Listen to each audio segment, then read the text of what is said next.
네, 반갑습니다. AI와 문화예술 수업을 맡은 한동대학교 창의융합교육원의 이한진 교수입니다.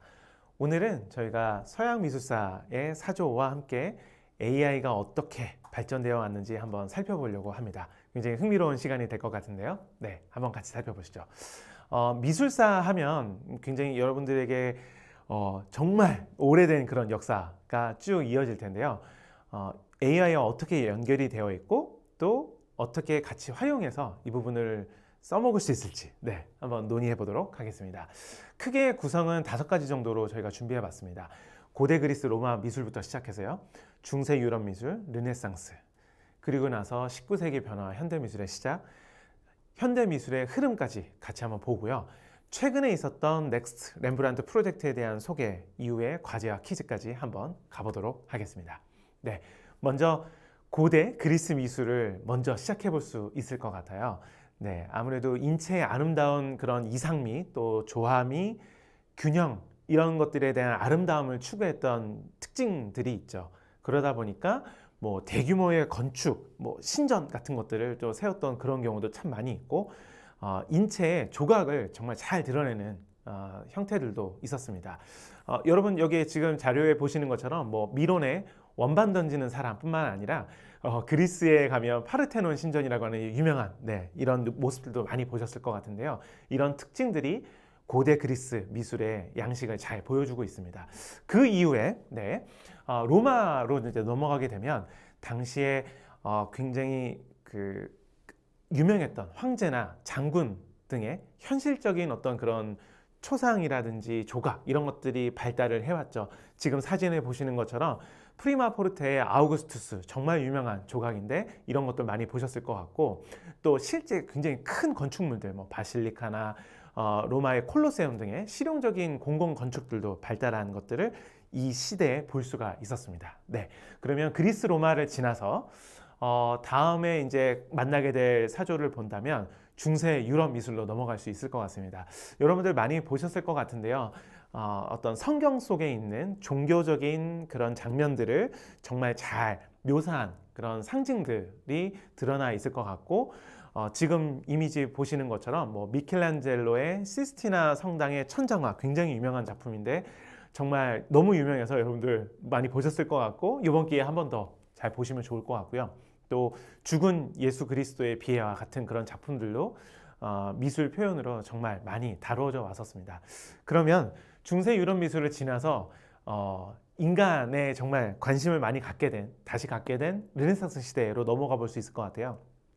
시대적인 흐름 속에서 인간의 경험이나 또 감정을 그림에 정말 잘 드러냈던 그런 시대죠.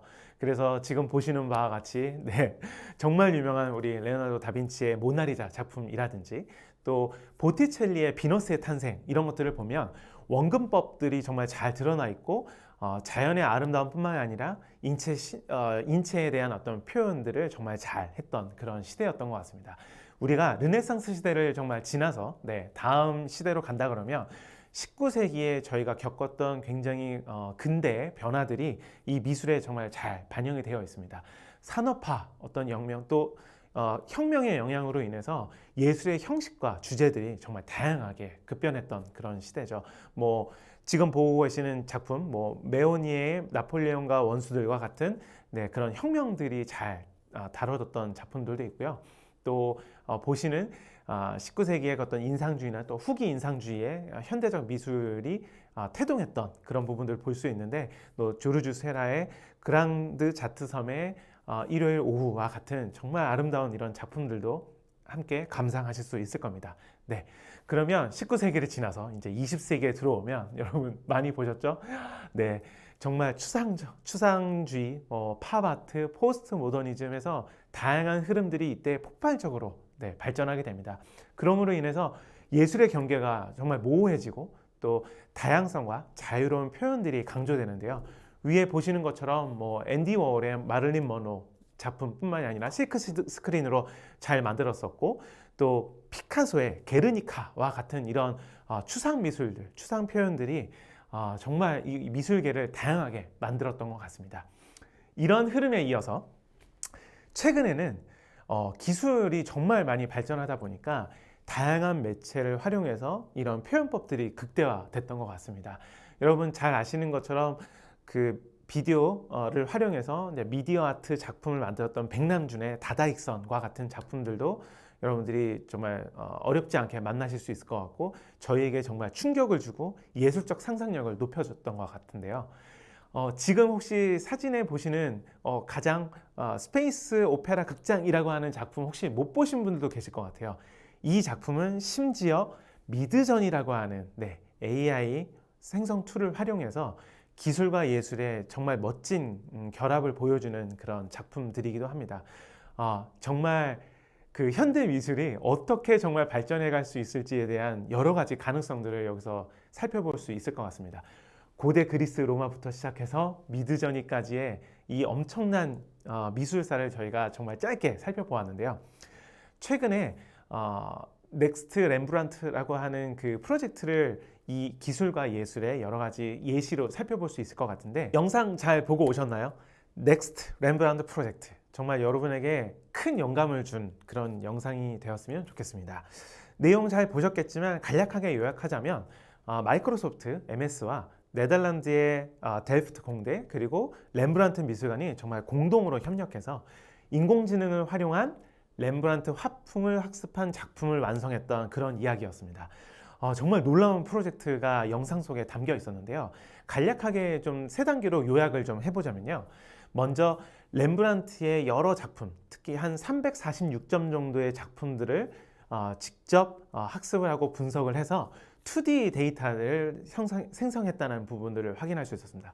그것을 기반으로 디지털 스캔을 통해 뭐 색채라든지 어떤 도구들을 사용했는지 이런 부분들을 딥러닝 학습을 시킨 다음에 실제로 페인트 기반의 UV 잉크를 사용해서 렘브란트 스타일의 그림의 어떤 그런 질감이라든지 또 붓터치 이런 부분들을 재현을 통해서 3D로 촥 인쇄를 해서 실제로 작품을 만들었다고 합니다.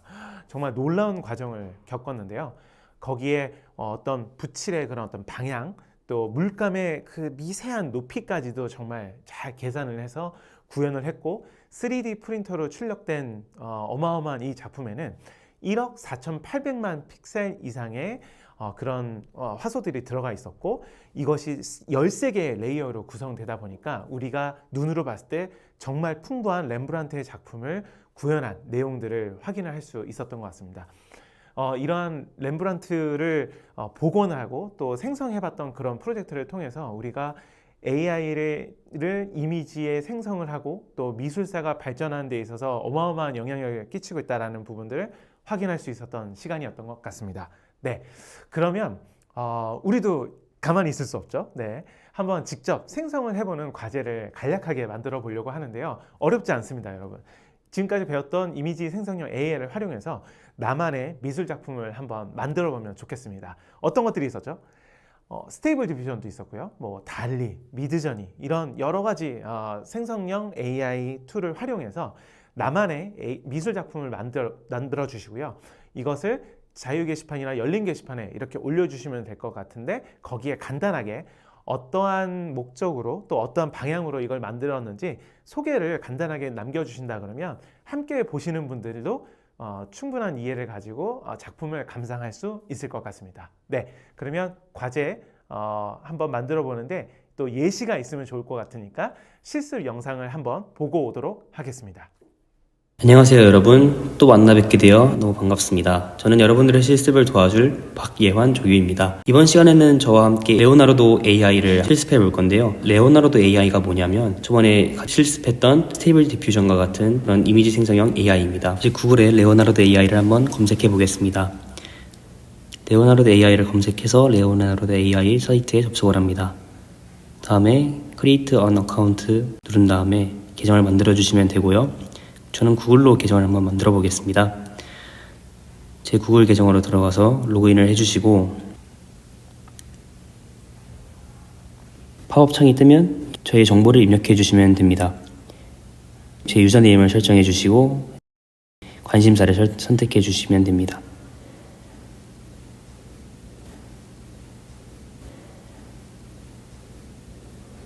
넥스트 누르시고, 저는 개인으로 사용하기 때문에 enthusiast gain 눌러주시면 되겠습니다. 네, 이제 이러면 레오나르도 AI를 사용할 준비가 모두 완료되었는데요. 하루에 150 토큰을 주어 이제 저희가 150 토큰을 사용하여서 저희가 이미지를 생성할 수가 있습니다. 홈 화면의 위에 부분에는 레오나르도에서 제공하는 다양한 모델들입니다. 하단에는 다른 사용자들이 생성한 그림들을 보실 수 있습니다. 커뮤니티 피드에 들어가도 다른 사용자들이 생성한 그림들을 볼 수가 있고요. 그림들을 살펴보시다가 마음에 드는 게 있으면 하트를 누르셔서 즐겨찾기를 사용하실 수 있습니다. 또한 그림을 클릭하시면 해당 그림에 어떠한 프롬프트가 사용이 되었는지, 네거티브 프롬프트가 사용이 되었는지, 기타 등등 하나하나 세부적인 사항을 확인하실 수 있습니다. 이미지를 리믹스를 할 수 있는데요. 저는 이미지를 그대로 가져와서 제가 제너레이트 했을 때 어떤 결과물이 발생하는지 한번 알아보도록 하겠습니다. 제너레이트를 눌러주시면 이미지가 생성이 되는데 이미지를 생성하는데 시간이 소요될 수 있습니다. 기다려주시면 이렇게 이미지가 생성이 되었습니다. 어떤가요? 아까 그림과 많이 비슷한가요? 다음으로 이제 퍼스널 피드에 들어가서 제가 방금 생성했던 그림을 확인하실 수 있고요. 이제 트레이닝 데이터셋을 들어가시면 AI를 훈련시켜 저만의 모델을 만드는 기능을 확인하실 수가 있습니다. 파인춘 모델스는 기본적으로 제공되는 모델과 다른 사용자들이 생성한 모델을 확인할 수 있습니다. 그림을 생성하기 위해 이미지 제너레이션을 클릭합니다. 생성될 이미지의 개수를 8개까지 설정할 수 있으며 이미지의 사이즈도 선택할 수 있습니다. 원하는 크기로 조절할 수 있으며 비율 선택도 가능합니다. 비율 설정을 완료해 주셨으면 프롬프트 제너레이션을 클릭하셔서 자신이 원하는 프롬프트를 입력을 해주시면 됩니다. 프롬프트를 입력을 했으면 이렇게 아이디에이트를 클릭해 주셔서 이미지를 생성하면 됩니다. 총 8개까지 이미지를 생성할 수 있으며 저는 첫 번째 있는 이미지를 제너레이트를 시켜보겠습니다. 이미지가 생성이 되고 있는데 생성이 완료되면 이미지가 이렇게 출력됩니다. 또한 자신이 원하는 모델을 사용해서 이미지를 재출력시켜 다른 형태의 이미지를 출력시킬 수 있습니다. 들어가시면 배경 확장 기능을 클릭하셔서 보다 더 넓은 배경의 이미지를 보실 수 있습니다. 다시 원래대로 기존의 이미지로 돌아와서 그림을 한번 감상해 봅니다. 귀엽지 않나요? 전 정말 귀엽다고 생각합니다. 다시 홈 화면으로 돌아와서 이번에 AI 캔버스라는 기능을 사용해 볼 건데요. 이 AI 캔버스 기능은 이미지를 수정 또는 확장할 때 사용됩니다. 이렇게 제 제너레이션스에 있는 이미지를 불러와서 해당 이미지를 확장해 볼 건데요. 이 이미지를 저기 가운데 있는 틀에 맞춰 축소합니다. 틀에 맞춰 축소를 하셨으면 확장하고자 하는 곳을 틀을 띄어놔서 그 부분을 확장시켜 놓도록 합니다. 플라워를 입력해서 해당 부분에 꽃이 그려지도록 확장을 할 건데요. 제너레이트를 눌러보겠습니다. 그러면 이렇게 해당 부분이 확장이 되는데 총 4가지 중에 고르셔서 제가 원하는 꽃 그림이 있는 배경을 넣어주셔서 Accept를 누르시고 이미지를 저장하시면 됩니다. 이 파일은 이제 완성된 파일입니다. 어떤가요? 또 이외에도 다른 기능들도 되게 많은데 여러분들이 한번 찾아보셔서 또 따로 공부를 해보셨으면 좋겠습니다. 오늘 실습은 여기서 마치겠습니다. 감사합니다. 네, 실습도 잘 보고 오셨죠? 여러분 과제하는데 큰 도움이 되었으면 좋겠습니다. 자, 그러면 우리 오늘 배웠던 내용들을 간단하게 퀴즈를 통해서 확인하고 넘어가는 시간 갖겠습니다. 자, 퀴즈 1번입니다. 넥스트 렘브란트 프로젝트에서 사용한 기술은 딥러닝이다. 여러분의 선택은 어떠신가요? OX 3, 2, 1 정답은 바로 네, O 맞습니다. 네, 2016년도에 이 프로젝트가 있었는데요. 정말 앞선 기술로 MS와 그 델프트 공대 그리고 렘브란트 미술관이 협력해서 이런 활용 기술들을 가지고 복원을 했던 내용 잘 기억하실 것 같습니다. 네, 다음 퀴즈 한번 가보겠습니다. 두 번째 퀴즈는요. 다음 중 서양 미술사에서 가장 먼저 발생한 장르는 어떤 것일까요? 보기 드립니다. 인상주의, 초현실주의, 르네상스, 팝아트. 4개 중에 여러분의 선택은 어떠신가요? 3, 2, 1 정답은 바로 네, 르네상스 맞습니다. 르네상스가 가장 먼저 발생한 장르였죠. 네, 정말 잘 맞춰주셨습니다. 그러면 오늘 배운 내용을 간단하게 해시태그로 정리해 보도록 하겠습니다. 고대 그리스부터 시작해서 현대 미술까지 전체적인 미술사를 이제 사조별로 한번 살펴본 내용들도 있었고요. 그리고 가장 최근에 AI를 활용해서 미술을 복원했던 넥스트 렘브란트 프로젝트라고 하는 멋진 영상도 봤던 걸 기억하실 수 있을 것 같습니다. 이런 부분들을 통해서 현대 미술은 AI와 기술 또 매체를 활용해서 정말 다양한 표현들을 하고 있다는 부분들 확인할 수 있었고요. 마지막으로 여러분들께서도 실제로 나만의 미술 작품을 직접 만들어서 올려보고 또 같이 한번 감상해보는 시간을 가졌던 것 같습니다. 네, 정말 여러분들 재미있으셨으면 좋겠고요. AI와 문화예술은 앞으로도 계속됩니다. 감사합니다.